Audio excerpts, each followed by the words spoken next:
स्वागत है आप सभी का। आपके साथ मैं हूं स्वप्निल। शुरुआत करेंगे टॉप 10 ब्रेकिंग से। पाकिस्तान के बलूचिस्तान सूबे की राजधानी क्वेटा में पुलिस वाहन पर आत्मघाती हमला हुआ। हमले में 3 लोगों की मौत हो गई, 23 घायल हैं। पुलिस अधिकारियों के मुताबिक विस्फोट की चपेट में आए बलूचिस्तान कांस्टेबलरी के जवान ड्यूटी पर जा रहे थे। यूपी के बहराइच में रोडवेज बस और ट्रक में 6 लोगों की की टक्कर में 6 लोगों की मौत हो गई, 15 घायल हैं, 4 की हालत गंभीर है। यूपी के फिरोजाबाद में बेसमेंट समेत 3 मंजिला मकान में शॉर्ट सर्किट से आग लग गई। घर के आधा दर्जन से अधिक लोग अंदर फंस गए। 6 लोगों की मौत हो गई, 3 गंभीर रूप से झुलस गए।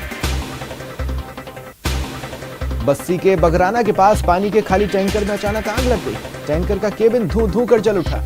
आग पर फायर ब्रिगेड ने काबू पाया। श्रद्धा मर्डर केस के आरोपी आफ्ताब अमीन पूनावाला के पॉलीग्राफ टेस्ट की फाइनल रिपोर्ट आ जानी है। पूछताछ के दौरान आफ्ताब ने कबूल किया कि हत्या उसी ने की। उसको श्रद्धा की हत्या का कोई अफसोस नहीं है।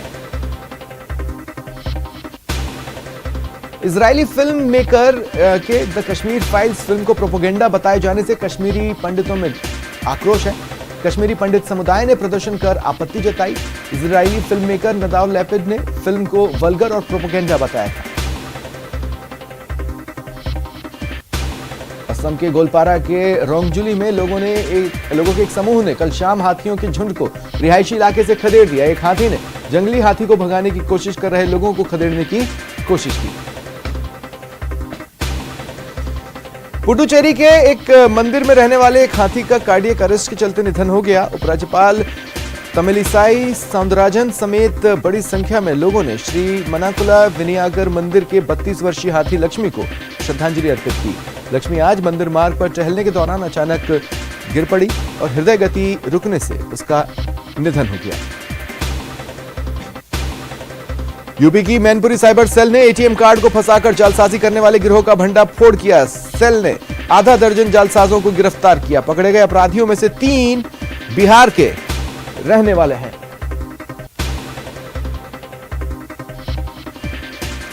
नौसेना अध्यक्ष एडमिरल आर हरिकुमार ने आज पुणे के खड़गवासला स्थित एकेडमी में पासिंग आउट परेड में शिरकत की।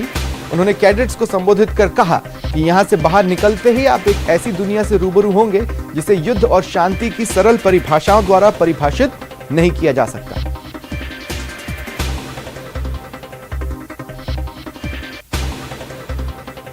जोधपुर से बड़ी खबर है। स्विमिंग पूल में मासूम के मिलने के मामले में ये बड़ा अपडेट है। बड़ी खबर आपको बता रहे हैं। 18 घंटे बाद शव स्विमिंग पूल से निकाला गया और परिवार वाले पोस्टमार्टम के लिए राजी हुए। समझाइश के बाद परिवार को काफी समझाया बुझाया गया, जिसके बाद शव को निकाला गया। स्विमिंग पूल से मासूम का शव निकाल लिया गया है। ओसिया के सीएचसी में पोस्टमार्टम करवाया जा रहा है। देखिए, बड़ी संख्या में ग्रामीण मौके पर मौजूद हैं। मासूम का शव होटल के स्विमिंग पूल में मिला था। 18 घंटे बाद स्विमिंग पूल से शव निकाला जा सका। जोधपुर से ये बड़ी खबर आपको बता रहे हैं। स्विमिंग पूल में मासूम का शव मिलने के मामले में ये बड़ी खबर है। परिवार वाले जो लगातार धरने पर बैठे थे, उन्हें काफी समझाया बुझाया गया, जिसके बाद परिवार वाले शव बाहर निकालने को राजी हुए। उन्हें कहा गया कि दोषी को ढूंढा जाएगा, इस पूरे मामले का खुलासा किया जाएगा और दोषी को बख्शा भी नहीं जाएगा। पर जांच जारी है। फिलहाल पोस्टमार्टम करवाया जा रहा है। पोस्टमार्टम रिपोर्ट से कई बातें खुलकर सामने आएंगी। हालांकि पुलिस की प्रारंभिक थ्योरी क्या कह रही है, इस मामले में कुछ सामने नहीं आया है, लेकिन ये किस तरह का केस है, कुछ हद तक पोस्टमार्टम रिपोर्ट उस पर प्रकाश डालेगी। और इसी मामले में एक और बड़ा अपडेट सुनिए। बाल कल्याण समिति न्यायपीठ जोधपुर ने इस खबर का, इस घटना का, इस मामले का संज्ञान लिया है। एफआईआर और तथ्यात्मक रिपोर्ट बाल कल्याण समिति न्यायपीठ जोधपुर ने तलब की है। ओसिया थानाधिकारी को एफआईआर पेश करने के निर्देश हुए। न्यायपीठ के अध्यक्ष डॉक्टर धनपत राज गुर्जर और पीठ के सदस्यों ने रिपोर्ट तलब की है। ओसिया थानाधिकारी को रिपोर्ट अविलंब यानी बिना देरी के तथ्यात्मक रिपोर्ट और एफआईआर पेश करने के निर्देश हुए हैं।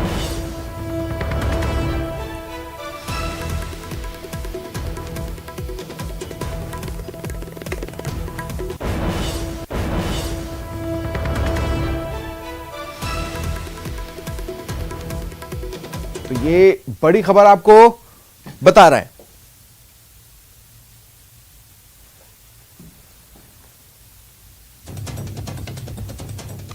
देखिए, बाल कल्याण समिति न्यायपीठ जोधपुर ने इस मामले का संज्ञान लिया है और ओसिया थानाधिकारी को कहा है कि एफआईआर जल्द से जल्द पेश करो, तथ्यात्मक रिपोर्ट जल्द से जल्द पेश करो, देरी नहीं होनी चाहिए, अविलंब तथ्यात्मक रिपोर्ट और एफआईआर दिखाइए।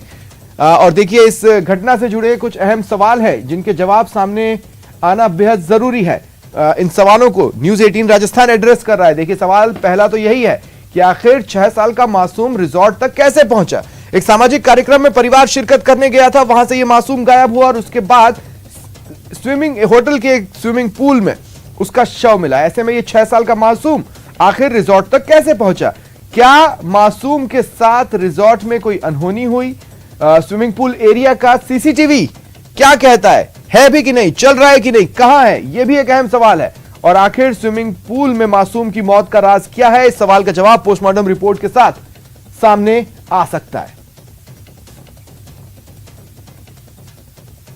ये घटनाक्रम था, इसमें पोस्टमार्टम करवाया कर जो अंतिम संस्कार हेतु बॉडी है वो परिजनों को सुपुर्द की है। आगे विधिक कार्रवाई जारी है, इसमें निष्पक्ष अनुसंधान किया जाएगा और जो भी सरकारी सहायता है वो दिलाई जाएगी जितना जल्दी हो सके। पोस्टमार्टम रिपोर्ट के हवाले है।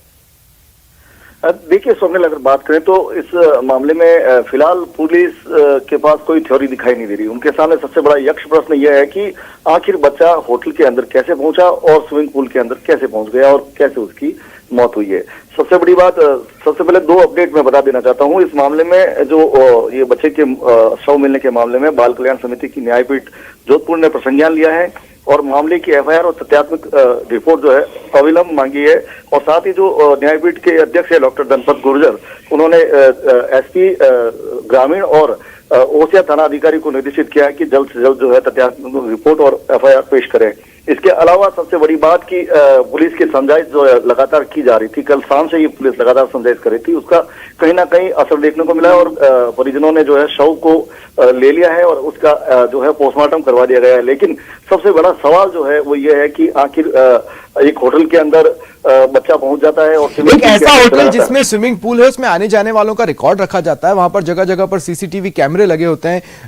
क्या उन्हें कलेक्ट किया गया है, क्या उन्हें स्टडी किया गया है? दूसरा, जिस सामाजिक समारोह से ये बच्चा गायब हुआ वहां पर भी हो सकता है वीडियोग्राफी चल रही हो या लोगों ने अपने स्तर पर किसी तरह के वीडियो बनाए हो जिसमें के किसी अंश में ये आता या जाता दिखाई दे। आखिर सवाल तो यही है कि वो गायब कैसे हुआ, किस मंशा से उसे लाया गया, वो होटल में एंटर कैसे हुआ, होटल में कब तक रहा, फिर स्विमिंग पूल एरिया में भी एक घटना का हो जाना। देखिए सर, निश्चित तौर पर अगर बात करें तो सबसे पहला जो ये बता देना चाहता हूँ कि जो होटल है उसके नजदीक की जो है ये बच्चे का घर है, वहीं पे जो है सामाजिक कार्यक्रम चल रहा था। लेकिन सबसे बड़ा सवाल कि यदि कहीं पे भी स्विमिंग पूल होता है तो वहां पर जो है जो तैराक जो है तैनात किए जाते हैं, वो तैराक उस समय कहाँ थे, बच्चा कैसे वहां पर पहुंच गया, किसी को पता क्यों नहीं चला। जब चारों तरफ बाउंड्री बनी हुई है, दीवारें बनी हुई है, और तो आखिर बच्चा वहां पर पहुंचा कैसे? ऐसे जो सवाल है वो कहीं ना कहीं जो पुलिस को परेशान किए। और सबसे बड़ी बात इसमें सबसे बड़ी बात जो सामने आ रही है ये आ रही है कि होटल में जो है सीसीटीवी कैमरे नहीं लगे हुए थे। ऐसे में ये जो मामला और पेचीदा होता नजर आ रहा है। और सबसे बड़ी बात कि लगातार जिस प्रकार से आश्वासन दिया गया पुलिस की तरफ से, एक जो परिजनों को कहा गया कि किसी भी सूरत में यदि कोई दोषी होगा तो उसे बख्शा नहीं जाएगा, जल्द से जल्द जो है मामले का खुलासा किया जाएगा। और पुलिस ने इस मामले में रिपोर्ट तो कल ही जो है 376 की धारा में दर्ज कर ली थी, समग्र 373 की धारा में दर्ज कर ली थी। और अब जो पुलिस इस प्रश्न का सवाल जो है ढूंढने में लगी है कि आखिर बच्चा जो है समारोह से होटल के अंदर किस प्रकार से वो एंटर हुआ और किस तरह से जो है वो स्विमिंग पूल के अंदर। जिस धारा में एफआईआर दर्ज की गई है उसके तहत तो ये कहा जा सकता है कि पुलिस इसे कोई फाउल प्ले तो मान ही नहीं रही। निश्चित तौर पर अगर बात करें तो पुलिस जो है, पुलिस ने जिस प्रकार से परिजन पहुंचे गुमशुदगी दर्ज करवाई थी, उसके बाद ही पुलिस ने जो है इस बात को लेकर जो है मामले में एफआईआर दर्ज की और त्वरित जो है कार्रवाई की। लेकिन सबसे बड़ी बात, कल जब उसका शव मिला था उसके बाद परिजन इस बात को लेकर अड़ गए थे कि शव को जो है स्विमिंग पूल से जब तक नहीं निकाला जाएगा, जब तक कि इस बात का जवाब नहीं मिल जाता कि इस बच्चे के साथ हुआ क्या है। इसको लेकर करीब 18 घंटे तक शव जो है उस स्विमिंग पूल में रहा, फिर उसे बाहर निकाला गया। सहमति बनाने के के बाद और फिर बाद में वहां पर भी जो है समाज के और ग्रामीण लोगों ने वहां से शव उठाने से ठीक है इनकार कर दिया था। चंद्रशेखर, आप नजर जी। बनाए रखें। फिलहाल तमाम जानकारी के लिए शुक्रिया। और श्रीगंगानगर से ये बड़ी खबर मिल रही है, एक बच्ची जो कि लापता थी उसका शव मिला है। मृत अवस्था में लापता बच्ची मिली है। लालगढ़ जाटान की कल्याण भूमि में बच्ची का शव मिला। आपको बता दें कि कल शाम से ही 9 साल की बच्ची लापता थी। किसी को यह जानकारी नहीं थी वो कहां है, किस हालत में है, किसकी के साथ गई है या खुद कहीं भटक गई है, किसी को कोई जानकारी नहीं। और अब जब जानकारी मिली है तो बच्ची का शव मिला है। शव के आसपास खून के निशान हैं। लालगढ़ के वार्ड नंबर 3 की रहने वाली ये मासूम। ये बड़ी खबर आपको बता रहे हैं श्रीगंगानगर से। ज्यादा जानकारी के लिए बात करेंगे सहयोगी अशोक से। अशोक, पूरी खबर। अभी कुछ देर पहले ही श्रीगंगानगर के लालगढ़ जाटान की कल्याण भूमि में एक 9 वर्षीय मासूम बच्ची का शव मिला है और शव के पास में ही काफी सारा खून बिखरा हुआ भी मिला है। स्थानीय लोगों के द्वारा जब ये शव देखा गया तो पुलिस मौके पर पहुंची और पुलिस ने इस बच्ची की शिनाख्त की है। लालगढ़ जाटान की ही वार्ड नंबर 4 की रहने वाली कंचन नायक की, जो कल शाम से ही अपने घर से लापता थी। कल शाम से ये बच्ची लापता हुई, इसके बाद परिजनों के द्वारा साथ ही साथ पुलिस के द्वारा इस बच्ची की तलाश की जा रही थी। लेकिन दोपहर बाद इस बच्ची की जब डेड बॉडी मिली है तो उसके बाद निश्चित तौर पर स्थानीय वासियों में खासा आक्रोश है। सूचना के बाद में न केवल स्थानीय पुलिस बल्कि श्रीगंगानगर एसपी आनंद शर्मा भी मौके पर पहुंच गए। एफएसएल टीम और डॉग स्क्वाड भी मौके पर पहुंच गई है और साथ ही साथ घटनास्थल पर साक्ष्य जुटाए जा रहे हैं ताकि पूरी घटना के बारे में जल्द से जल्द खुलासा हो सके। जी स्वप्निल जी।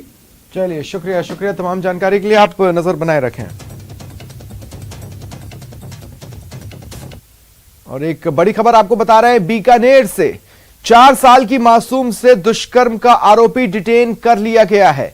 उसे दस्तयाब किया गया है। पुलिस ने आरोपी को डिटेन कर लिया है। जेएनवीसी थाना क्षेत्र की यह घटना रही है। आरोपी भी नाबालिग है और जानकारी मिल रही है कि वो राजस्थान का निवासी नहीं है, राजस्थान से बाहर का रहने वाला है, लेकिन वो बच्ची के ही घर में रहता था। एएसपी अमित कुमार ने इस संबंध में जानकारी दी। ये बड़ी खबर आपको बता रहे हैं बीकानेर से। 4 साल की मासूम से दुष्कर्म का इस नाबालिग पर आरोप है। वो पीड़ित के घर में ही रहता था, राजस्थान के बाहर का वो रहने वाला है। पुलिस ने उसे ढूंढकर डिटेन कर लिया है। तो ये बड़ी खबर आपको बता रहे हैं। ज्यादा जानकारी के लिए बात करेंगे सहयोगी मनीष से। मनीष, क्या जानकारी है? ये बताना चाहूंगा, बीकानेर में एक 4 साल की मासूम बच्ची से दुष्कर्म की घटना सामने आई है और जो दुष्कर्मी है वो खुद भी एक नाबालिग है बताया जा रहा है। हालांकि पुलिस ने जो नाबालिग आरोपी है उसको डिटेन भी कर लिया है, लेकिन जो घटना का है जेएनवीसी थाना क्षेत्र का है और दोनों ही निवासी जो हैं, जो पीड़िता जो बच्ची है जिसके साथ में इस तरह की शर्मिंदगी भरी हरकत हुई है, हैवानियत भरी, वो खुद भी राजस्थान के बाहर दूसरे राज्य के निवासी हैं। तो जो आरोपी नाबालिग युवक हैं वो भी बाहर का ही निवासी है। जो आरोपी नाबालिग हैं वो खुद इस बच्ची के घर पर साथ में वहीं पर रहता था, किराए से रहता था ये भी। लेकिन जब घर पे कोई परिजन नहीं थे तो उसी दरमियान उसने इस शर्मनाक घटना को अंजाम दिया है, जिसके बाद में पीड़ित की शिकायत, जो पीड़ित के परिजन है उनकी शिकायत पर इस आरोपी को, मुख्य आरोपी को जो है उसको डिटेन कर लिया गया है। फिलहाल जो पुलिस है वो इसमें पूरी तफ्तीश में जुटी हुई है। वहीं पर जो बच्ची है उसकी हालत फिलहाल स्थिर बताई जा रही है। जी चलिए, शुक्रिया तमाम जानकारी के लिए। आप नजर बनाए रखें।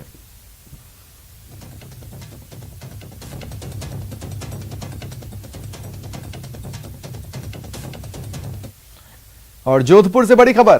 तेज गति से आ रही गाड़ी का संतुलन बिगड़ गया। थार गाड़ी हादसे का शिकार हुई है। गाड़ी के चारों टायर फट गए। गाड़ी में सवार लोग बाल बचे हैं। घटना का सीसीटीवी फुटेज सामने आया है। यह घटना आज सुबह की बताई जा रही है। देवनगर थाना क्षेत्र में देखिए क्या हुआ। वहां लगे सीसीटीवी कैमरे में यह कैद हुआ है। आप देखिए, काफी तेज रफ्तार ये गाड़ी थार, गाड़ी का संतुलन बिगड़ा।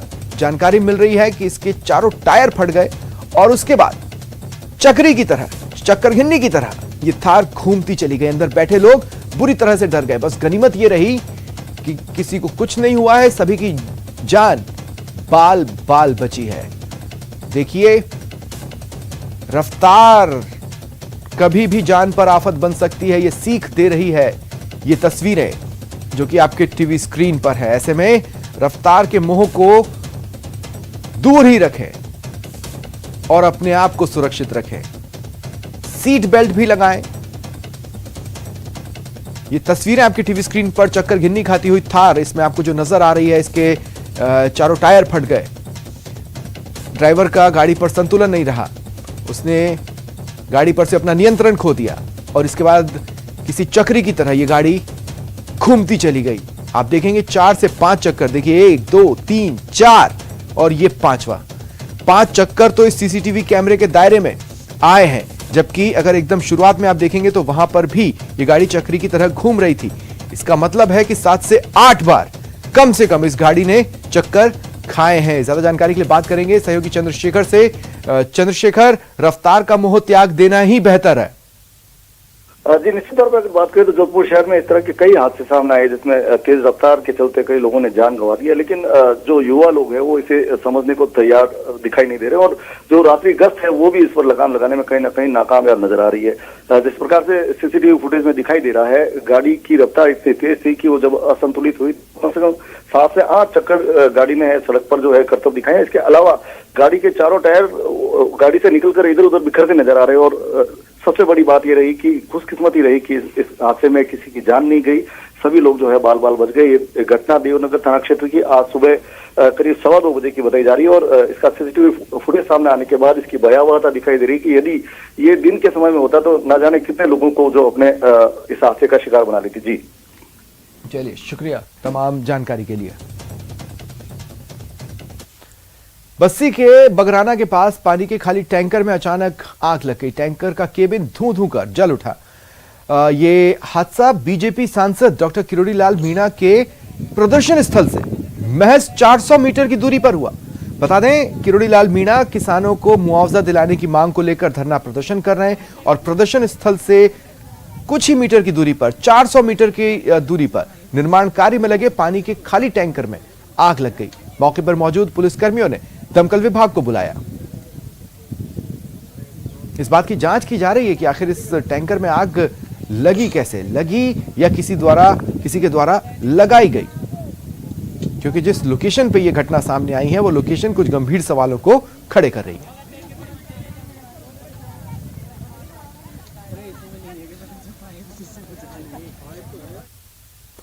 भीलवाड़ा में आज अतिक्रमण के खिलाफ अभियान चलाया गया। नगर परिषद के अतिक्रमण टीम बुलडोजर, ट्रैक्टर, 1 दर्जन से अधिक सुरक्षा कर्मियों के साथ अतिक्रमण हटाने शहर में निकली। 12 से ज्यादा दुकानों के बाहर बने फुटपाथ और टीन शेड को जेसीबी से हटाया गया। शहर के बाजार में हड़कंप मचा। कई जगहों पर व्यापारियों ने भेदभाव से कार्रवाई करने और बिना नोटिस कार्रवाई करने का भी आरोप लगाया। नगर परिषद के कमिश्नर साहब दुर्गा कुमारी जी के आदेश के अनुसार जो दुकानों के बाहर अतिक्रमण कर रखा, नाजायज चबूतरियाँ वगैरह बना रखी और टीन शेड लगा रखे, उनको सभी जो भी अवैध है उनको हटाया जा रहा है। और ये रेलवे स्टेशन से लगे गोलप्यू चौराया होते हुए बड़े मंदिर तक अतिक्रमण हटाया जाएगा। आज जो कार्रवाई हुई है उसे व्यापार संघ खुश है और ऐसी कार्रवाई रोज होनी चाहिए। कुछ व्यापारियों के द्वारा नाजायज तरीके से कब्जा किया जाता है, अगर निर्माण किया हुआ है इसे तोड़ा जाए और ये कार्रवाई की जाए ताकि बाजार सुचारू रूप से चल सके। नगर परिषद भीलवाड़ा द्वारा आज अपने जाब्ते के साथ एक जेसीबी, एक ट्रैक्टर और आधा दर्जन उनके जो कर्मी होते हैं, सुरक्षा कर्मी, उनको लेकर शहर में जो अतिक्रमण हो रहा था उसको हटाया गया। शहर में जो फुटपाथ बने हुए थे वॉकिंग पाथ के ऊपर, उनको हटाया गया और जो दुकानों के बाहर जो छज्जे लगे हुए थे, जो अतिक्रमण दुकानों के बाहर हो रहा था, उनको हटाया गया। व्यापारियों में कौतूहल का विषय बन गया। अचानक हुई कार्रवाई को देखते हुए व्यापारी कहीं सहम से गए। सोचने का विषय यह है कि नगर परिषद अगर लगातार इस प्रकार की कार्रवाई करता तो इतना अतिक्रमण नहीं बढ़ता। आज नगर परिषद द्वारा कार्रवाई की गई है और कल से वापस ये अतिक्रमण अपनी जगह पर ही मिलेगा। आने वाला वक्त बताएगा कि आज जो कार्रवाई नगर परिषद द्वारा की गई है वो कितनी कारगर होती है। वीडियो जर्नलिस्ट अंकुर सराटे के साथ Rahul Kaushik, news 18 Bhilwara. Jaipur double murder मामले का खुलासा हुआ। पति महेश चंद ही हत्यारा निकला। मास्टरमाइंड पति समेत 4 आरोपी अरेस्ट हुए हैं। देखिए, 5 अक्टूबर को एसयूवी की टक्कर हुई थी। मई में 2 करोड़ रुपए का बीमा कराया था। क्लेम के लिए हत्या को एक्सीडेंट का रूप दिया गया। हादसे में पत्नी और ममेरे भाई की मौत हो गई थी। 2015 में महेश चंद और शालू की शादी हुई थी। हरमाड़ा थाना क्षेत्र में एक एक्सीडेंट का मामला दर्ज हुआ, जिसमें बात ये सामने आई कि एक मोटरसाइकिल से एक महिला और एक पुरुष साथ में जा रहे थे और उसको एक सफारी गाड़ी ने पीछे से टक्कर मारी, जिसमें महिला की तो मौके पर ही मृत्यु हो गई और जो उनके साथ जो पुरुष थे, जो कि उसके भाई थे, उनकी अस्पताल में मृत्यु हो गई। मुकदमा दर्ज करने के बाद जब तफ्तीश चालू की गई तो तफ्तीश में कुछ ऐसी चीज़ें खुल के सामने आई जिससे ये साबित हुआ कि ये एक्चुअली एक एक्सीडेंट का मैटर नहीं था, ये कोल्ड ब्लडेड मर्डर का मैटर था। और RAS से IAS में प्रमोशन से जुड़ी ये खबर सुनिए। 50 RAS अधिकारी केंद्रीय मंत्री गजेंद्र सिंह शेखावत से मिले और केंद्रीय मंत्री गजेंद्र सिंह शेखावत से मिलकर इन अधिकारियों ने ज्ञापन सौंपा। RAS एसोसिएशन के अध्यक्ष गौरव बजाड़ के नेतृत्व में यह ज्ञापन केंद्रीय मंत्री को सौंपा गया। महासचिव डॉक्टर प्रवीण कुमार ने कहा कि कैडर रिव्यू का प्रपोजल केंद्र के पास विचाराधीन है। जनसंख्या के अनुपात में यानी पॉपुलेशन से रेशो में राज्य में IAS की संख्या कम है। IAS कैडर का फिर से पुनर्गठन हो, यह मांग की गई है ज्ञापन में। साथ ही यह भी कि 313 से बढ़कर IAS की संख्या 365 हो सकती है। गजेंद्र सिंह शेखावत ने उन्हें ज्ञापन पर पूरा भरोसा दिलाया है। वहीं केंद्रीय जल शक्ति मंत्री गजेंद्र सिंह शेखावत जयपुर के दौरे पर हैं। न्यूज 18 राजस्थान से उन्होंने खास बातचीत की। कहा, जनता में कांग्रेस के खिलाफ आक्रोश है और कांग्रेस ने घोषणा पत्र में जनता से जो वादे किए उन्हें पूरा नहीं किया है। न किसानों की कर्ज माफी हुई, न युवाओं को रोजगार मिला। साथ ही उन्होंने बीजेपी की जन आक्रोश यात्रा को लेकर भी जानकारी दी। केंद्रीय जल शक्ति मंत्री गजेंद्र सिंह शेखावत हमारे साथ मौजूद हैं। शेखावत साहब, कल से राजस्थान में जन आक्रोश यात्रा का आगाज हो रहा है। ये यात्रा किस तरह से अपने मकसद को हासिल करेगी और आप लोगों की तैयारियां क्या है? राजधानी में महिलाओं को जलाए जाने से लेकर के सरेआम हत्याओं का दौर जिस तरह से चल रहा है, मंदिरों से लेकर के विद्यालयों तक कहीं भी सुरक्षा नहीं है। मजहब के उन्माद को बढ़ा करके जिस तरह से तुष्टीकरण के चलते जिस तरह से राजस्थान में सांप्रदायिक तनाव की स्थितियां बन रही हैं, करौली हमने देखा, भीलवाड़ा की घटनाएं हमने देखी, जोधपुर की घटना हमने देखी, और उन घटनाओं के समय, घटनाओं के बाद और घटनाओं की जांच के समय और जांच के बाद उसके मुआवजे तक में जिस तरह से तुष्टीकरण किया जा रहा है, इस सब के चलते ये उन्माद और बढ़ रहा है। हम सब ने देखा उदयपुर में किस तरह का विभत्स हत्याकांड हुआ और उसके बाद की परिस्थितियां भी हम सब देख रहे हैं। जिन वादों को लेकर के सरकार को सरकार में आने का मौका मिला था कांग्रेस पार्टी को, उन वादों की हकीकत क्या है?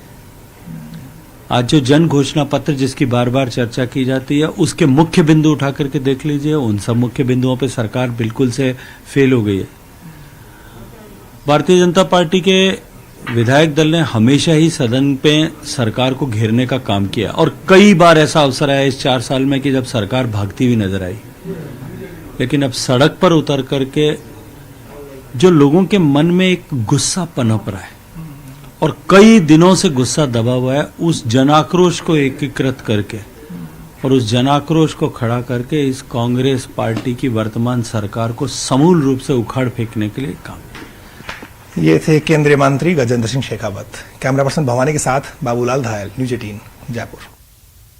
फिलहाल इतना ही, नमस्कार।